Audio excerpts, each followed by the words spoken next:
Hello everyone, ఈరోజైతే కరివేపాకు పచ్చడి ఎలా చేసుకోవాలి ఈ వీడియోలో చూసేద్దాం. ముందుగా అయితే ప్యాన్ పెట్టేసుకొని ఆయిల్ వేసుకుని ఆయిల్ హీట్ అయిన తర్వాత ఒక టేబుల్ స్పూన్ ధనియాలు, ఒక టేబుల్ స్పూన్ జీలకర్ర, ఒక టేబుల్ స్పూన్ పచ్చెనపప్పు, మినపప్పు అయితే వేసుకొని దూరగా వేయించేసుకోవాలి. సో ఆల్మోస్ట్ ఈ ఫ్రై అయిన తర్వాత 5-6 ఎండుమిర్చి అయితే వేసుకోవాలి. ఎండుమిర్చి కూడా ఫ్రై అయిన తర్వాత వచ్చి 2-3 రెబ్బలు చింతపండు అయితే వేసుకోవాలి.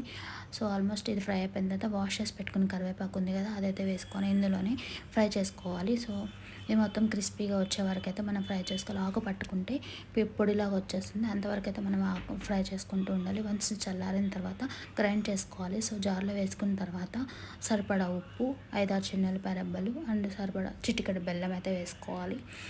వేసుకొని కొంచెం వాటర్ వేసుకొని మిక్సీ పట్టుకోవాలి. సో కన్సిస్టెన్సీ అయితే ఈ విధంగా వస్తుంది. సో నెక్స్ట్ పచ్చడి అయితే రెడీ అయిపోయింది కదా, తాలింపు అయితే వేసుకుందాం. అదే ప్యాన్లో ఆయిల్ వేసుకొని హీట్ అయిన తర్వాత తాలింపు గింజలు, ఒక ఎండుమిర్చి అయితే వేసుకొని ఫ్రై చేసుకోవాలి. ఫ్రై చేసుకున్న తర్వాత ఫ్రై అయిన తర్వాత ఆ మిశ్రమాన్ని పచ్చడిలో వేసేసుకోవడమే. అంతే, కరివేపాకు పచ్చడి అయితే రెడీ అయిపోయింది. మీకు కనుక నా వీడియో నచ్చినట్లయితే please subscribe to my channel. Thank you for watching. Bye.